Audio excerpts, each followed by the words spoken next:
Hello friends, स्वागत है आप सभी लोगों का हमारे चैनल को स्टडी में। मैं कुमार बेस्ट। इस वीडियो के माध्यम से दोस्तों आपके यहाँ पर कराऊंगा आर्मी टेक्निकल का केमिस्ट्री का पेपर। दोस्तों ये पेपर दोस्तों आपके यहाँ पर है लैंसडाउन का, उत्तराखंड का दोस्तों।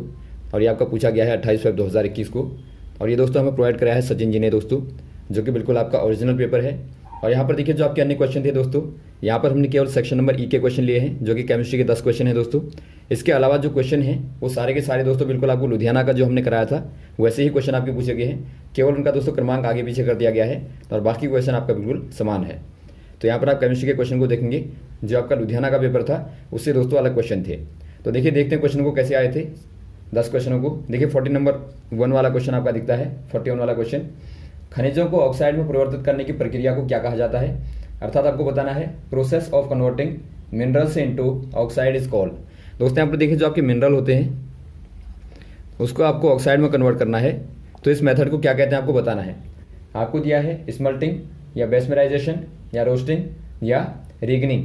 ये दोस्तों आपके यहाँ पर हो जाएगा बेस्मराइजेशन। दोस्तों देखिए बेस्मराइजेशन में होता क्या है दोस्तों, इसमें एक प्रकार का बेसम लिया जाता है, अर्थात एक प्रकार से दोस्तों एक बेसल लिया जाता है, या फिर आप कहें एक प्रकार से भट्टी ली जाती है दोस्तों। उसमें जो आपका मिनरल होता है उसको दोस्तों गर्म किया जाता है, अर्थात उसको हीट दी जाती है बहुत ज़्यादा तापमान तक। उससे क्या होता है दोस्तों, उससे आपका जो ऑक्साइड होता है वो अलग हो जाता है।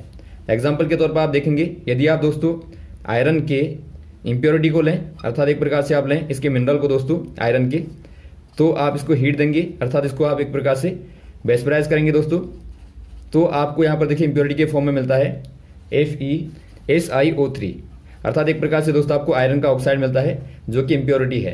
तो इसका मुख्य उद्देश्य होता है दोस्तों जो सारी इम्प्योरिटी है उसको आप ऑक्साइड के रूप में अलग कर पाएं। तो यहाँ पर आप कह देंगे बेस्मराइजेशन, ऑप्शन नंबर बी वाला। अगला क्वेश्चन दिखता है दोस्तों आपको, सर्वाधिक मध्यमान पथ वाली गैस कौन सी वाली है। अर्थात आपको बताना है which gas has the largest value of mean free path. पहले आप दोस्तों मेन फ्री पाथ को समझेंगे। ये होता क्या है, माना दोस्तों आपने किसी बर्तन में या फिर आप कहें वेसल में दोस्तों आपने गैस को लिया, यहाँ पर आपने गैस को लिया, इस प्रकार से इसके गैस के मॉलिक्यूल हैं। ये क्या करेंगे दोस्तों, आपको मालूम है गैस लगातार फ्रीली गति करती रहती है, मोशन करती रहती है, तो ये आपस में टकराएंगे। तो टकराने से क्या होगा दोस्तों, इनको आप कहते हैं कोलिजन, अर्थात टक्करें कहते हैं आप इनको सामान्यतया। तो दो टक्करों के बीच में दोस्तों माना यहाँ से कोई पार्टिकल गया, यहाँ टकराया, उसके बाद यहाँ टकराया, तो दो टक्करों के जो क्रमांगत टक्करें होंगी, जो आपके सक्सेसिव टक्करें होंगी दोस्तों, उनके बीच की जो औसत दूरी होती है, अर्थात जो उनके बीच का एवरेज डिस्टेंस होती है, उसी को आप बोलते हैं दोस्तों मेन फ्री पाथ। तो ये आपको पता होना चाहिए। अब यहाँ पर आपको पूछा गया कि सर्वाधिक मेन फ्री पाथ किसका होगा। जो मेन फ्री पाथ होता है दोस्तों लैम्डा बराबर होता है, यदि आप फॉर्मूला देखेंगे तो 1/√2 पाई सिग्मा स्क्वायर एन होता है। यहाँ पर देखिए आपका जो मेन है वो सिग्मा है, यहाँ पर सिग्मा दिखाता है दोस्तों कोलिजन को, अर्थात मेनली जो आपका सिग्मा है वो कोलिजन को दिखाता है, या फिर आप कहें दोस्तों ये जो पार्टिकल होते हैं उनके दोस्तों साइज को दिखाता है। तो यहाँ पर आप देखते हैं दोस्तों सिग्मा का मान जितना कम होगा लैम्डा का मान उतना ही ज़्यादा होगा। तो यहाँ पर आप देखते हैं दोस्तों जो आपका मेन फ्री पाथ लैम्डा है वो इन्वर्सली प्रोपोर्शनल है दोस्तों सिग्मा के, अर्थात आप कह सकते हैं कि सिग्मा आपका जितना कम होगा उतना ही ज़्यादा दोस्तों लैम्डा होगा। तो यहाँ पर देखिए आपको ऑप्शन में दिया है दोस्तों हाइड्रोजन और CO2 दिया है, N2 दिया है और O2 दिया है। तो यहाँ पर आप क्लियर देखते हैं जो आपका स्मॉलर मॉलिक्यूल है दोस्तों, स्मॉलर जो आपको मॉलिक्यूल दिया वो आपका H2 का दिया है, अर्थात हाइड्रोजन यहाँ पर आपका स्मॉलर दिखता है, तो स्मॉलर होगा दोस्तों, तो इसी का मेन फ्री पाथ क्या होगा, लॉन्गेस्ट होगा। लॉन्गेस्ट होगा तो यहाँ पर आप कह देंगे दोस्तों हाइड्रोजन आपका सही हो जाएगा, ऑप्शन नंबर ए वाला। अगला क्वेश्चन देखिए दोस्तों, टिन के आवरण को डैडेस से हटा सकते हैं, अर्थात आपको बताना है coating of tin can be removed by which element. दोस्तों यहाँ पर देखिए जो आपका टिन होता है दोस्तों, जब ये दोस्तों लंबे समय के बाद में खराब हो जाता है, बाहर की परतें खराब हो जाती हैं, तो वहाँ पर क्या किया जाता है, तो इसकी बाहर की परत को दोस्तों रिमूव कर दिया जाता है, अर्थात निकाल दिया जाता है, और अंदर का दोस्तों बिल्कुल इस्तेमाल में आ जाता है। तो इससे बहुत ज़्यादा खर्चा भी बचता है। तो इसमें जो मेथड होती है दोस्तों किसका इस्तेमाल किया जाता है आपको बताना है। इसमें दोस्तों O2 का इस्तेमाल किया जाता है, अर्थात ऑक्सीजन का दोस्तों यहाँ पर इस्तेमाल किया जाता है। तो ऑप्शन नंबर आपका हो जाएगा डी वाला। अगला क्वेश्चन देखता है दोस्तों आपको यूरिया में कौन से वाले तत्व होते हैं, अर्थात what are the elements present in urea. दोस्तों यदि आप बात करें यूरिया की, तो यूरिया का फॉर्मूला होता है दोस्तों NH2CONH2। तो यहाँ पर आप क्लियर देखते हैं नाइट्रोजन, हाइड्रोजन, कार्बन, ऑक्सीजन। तो ऑप्शन नंबर आपका दिखता है दोस्तों डी वाला, तो डी वाले में आप टिक कर देंगे। अगला क्वेश्चन दिखता है दोस्तों आपको कार्बोऑक्जेलिक समूह में डैडेस उपस्थित है, अर्थात आपको बताना है कार्बोऑक्जेलिक ग्रुप प्रेजेंट इन। दोस्तों यहाँ पर देखिए थोड़ा सा हिंदी में मिसप्रिंट लिखा है, हिंदी में गलत लिखा है, यहाँ पर होना चाहिए आपका कार्बोक्सिलिक समूह डैश में उपस्थित होता है। किस में उपस्थित होता है दोस्तों आपको बताना है, एथेनॉल में होगा या फॉर्मल्डिहाइड में होगा या इथाइलिन में होगा या मेथेनोइक एसिड में होगा। दोस्तों पहले आप समझेंगे जो आपका कार्बोक्सिलिक एसिड होता है दोस्तों, ये कौन सा वाला ग्रुप होता है। ये दोस्तों आपके यहाँ पर होता है COOH वाला, अर्थात इसको आप बोलते हैं ओइक ग्रुप भी बोलते हैं दोस्तों आप, अर्थात एथेनोइक या मेथेनोइक इस प्रकार से आपका कहा जाता है, या फिर आप कहते हैं दोस्तों एसिडिक एसिड भी दोस्तों आप कह देते हैं। तो यहाँ पर देखिए दोस्तों आपको दिखता है मेथेनोइक एसिड जो आपका है दोस्तों, ओइक एसिड आपको दिखता है, तो इसका मतलब आपका क्या होगा दोस्तों, वहाँ पर कार्बोक्सिलिक एसिड ग्रुप होगा। अर्थात यहाँ पर देखिए दोस्तों यदि आप फॉर्मूला देखें तो आपका होता है HCOOH।